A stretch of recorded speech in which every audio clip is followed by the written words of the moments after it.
Welcome to Duck Tuning and Finding the Sweet Spot. Grab a cup of coffee and like and subscribe.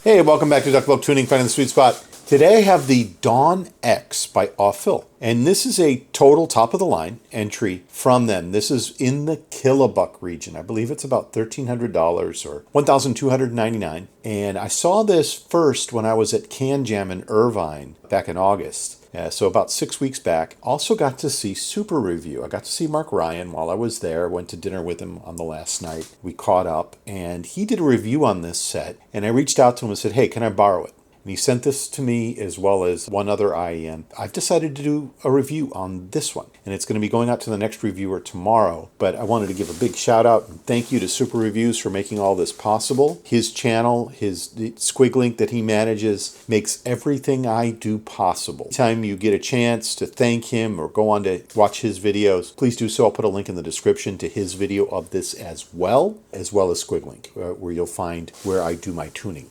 With that, let's get stuck into the review of the Aful Dawn X. So what do you get in the box? And I didn't get the box. I got the cable and I got the IEMs, the most important parts. These are with Mark Ryan. And it comes with a case that is made out of leather. It looks very similar to the case that you get with the Camper 622B, actually, and a few other IEMs. It's quite a big case. Probably doesn't fit in your pocket so well, but I'm certain it has plenty of space to hold your cable and IEMs as well as a cleaning cloth and everything else. What does it come with? It comes with a really nice cable. It's a brown cable. Here it is. I'll bring this up to the camera so you can see it a little bit better. And you have to select whether it's going to be a 3.5 or a 4.4. And this is a 4.4. It is a branded plug. It says Aful on it. And then the Y-split, let me take this off here. The Y-split is just here. And the Y-split and the chin slider are the same shape.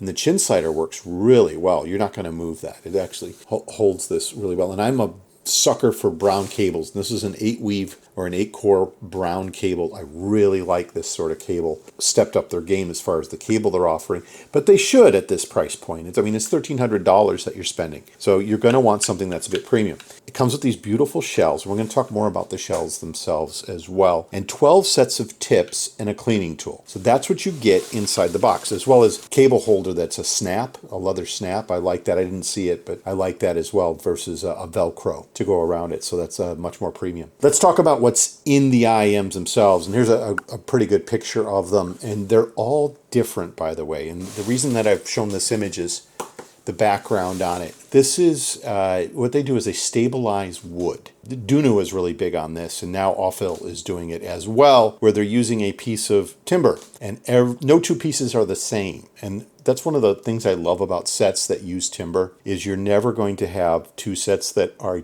identical. They're very unique. What comes in this? 1 dynamic driver, 8 BAs, 4 ESTs, and 1 bone conduction. That's 14 drivers in total on each side. And they use a 6-way crossover. We're going to show you that next, what they talk about the crossover in their literature. But this uses a 6-way crossover. It has an impedance of 15 ohms, so it's not super hard to drive. And having 4 ESTs in there really makes this thing spicy. We're going to look at the graph and see, just how detailed this thing is. Again, I wanted to show you another image where no two of these are the same. Even the two sides, so when they pair these up, look completely different. So here you've got your left, and you can see there's a very light section in the left, and then only on the corner here on the right. So they're very unique, and I really love that about this set. This is a little bit of literature. We're not going to get too heavy into this. Again, it's a 14-driver Quadbrid.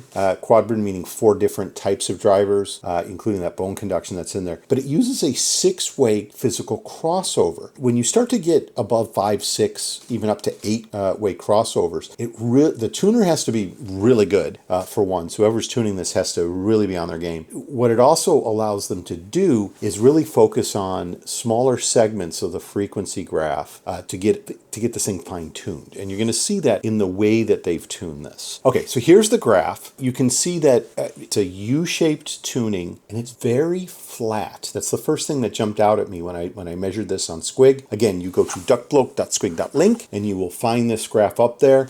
It's called the Awful Dawn X. And what I wanted to show you is just how flat it is. So normally this curve comes down and then goes back up, and it's much more U-shaped. But this whole treble region is pretty flat, as well as the way that this transitions into the lower bass region and the sub bass is pretty flat. But what allows them to do that really fine slope going into all of these different regions is that six-way crossover. So being able to fine-tune those subtle regions really accurately is what this IEM is good at. But again, the tuning to me looked flat before I even put it in my ears. When I listen to my 30 songs, and this is what I first do, I create the PEQ array, and then I listen to 30 songs with different PEQ settings to find out which one is best. And where I thought this sat out of the box, it was incredibly neutral. So it started where that red dot is, neutral, and I thought it started with the bass down, and I thought it needed to have its bass elevated. And that's a factor of that flat curve that I saw in the frequency response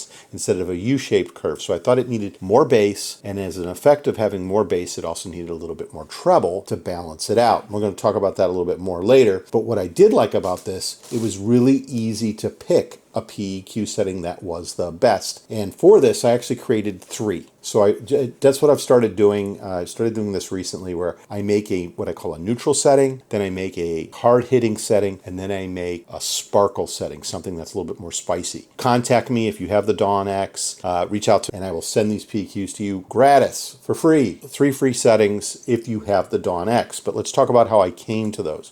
This is my sparkle setting, where I've elevated the treble region as well as elevating the bass region and made this more of a U shape. I actually brought the Pina gain in ever so slightly later. With this, I thought this had the best, let's say, treble extension and sparkle. This set is also prone to sibilance, and I wanted to bring that up. When I was listening and comparing this against other sets I have, one of the things I did notice is having those 4 ESTs, the way they've implemented it, I thought that a lot of tracks were, let's say, overly sibilant, and it needed to be cooled down a bit. And that's where this setting comes in. So this is the hard-hitting setting, and I actually like listening to this the most out of all the settings. And if I go back and forth, you can see how the bass region elevates and the treble region comes down. So now you have bass over treble by quite a bit, and this is what is controlling that sibilance and adding a little bit more slam and a little bit more rumble into the effects of that single DD. And so that's where I thought this thing was let down a bit. We're going to show you the details in the graphs. I wanted to compare this against some of the industry players that are similar to it. So first one I picked that's right at the same price point, I mean down to the cent, is the TOTL Prestige Limited, which a lot of people love. I love this IEM, and you can see how TOTL has added a lot more bass in the sub bass region, in the mid bass region, and then glided it in, and everything from 200 is pretty much the same versus the Dawn X. But adding that extra bass, and plus I think the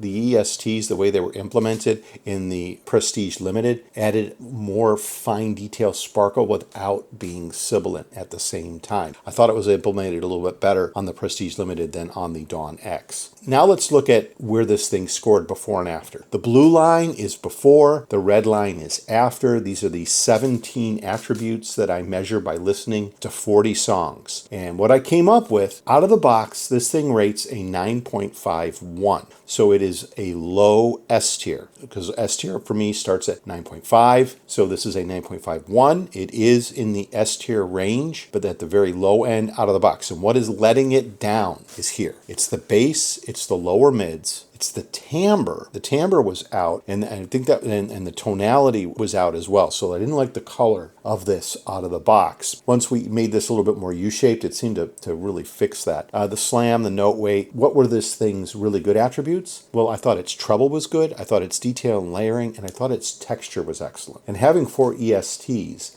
and 8 BAs, you would want this thing to have really good texture, because you've got almost a mini orchestra playing inside this. And by adding the PEQ, we were able to elevate this to a 9.7, bringing this up into the mid S tier range and making it a real contender in that KiloBuck region. And I'm going to show you this against the Monarch Mark III, and that's what I have it on the table here, I have the Monarch Mark III, which I own, next to the Dawn X. And they're very similar price. If you get the disco shells, I think this is exactly the same price as the Dawn X when you get the Monarch Mark III. And I've also done the Monarch Mark IV, and they're very similar. But you can see the Monarch Mark III, I scored this at a 9.63, so it scores about 0.12 higher, and the regions that it scores better, again, are the sub bass and the bass feel, the slam, the note weight, the tonality is slightly better, and the timbre is slightly better out of the box on the Monarchs. When you add PEQ to it, I think the Monarch performs a little bit better. It gets up to 9.79 versus 9.7. But again, very similar, and some people who like more treble, I'm a bass head. If you like more treble, maybe the Dawn X is a better IEM for you, but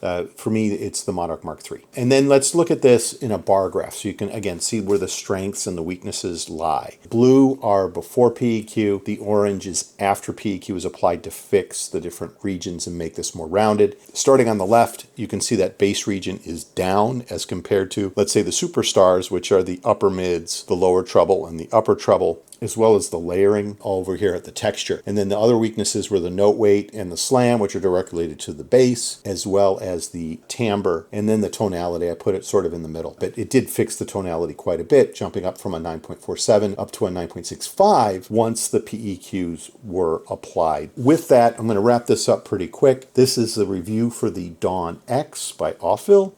And this is going to be going out to the next reviewer again, Mark. Thank you so much for lending this to me. You are champion. You're like the best guy in the industry. Really happy to have gotten this and done this IEM. And Aful, keep doing what you're doing. You're heading in the right direction. You're pushing into the KiloBuck region, and you're implementing some really killer technology by having a 6-way crossover in here. I would just not be as safe as what you were on the tuning and attack this a little bit harder. And with that, please like and subscribe to the channel. Duck Bloke out.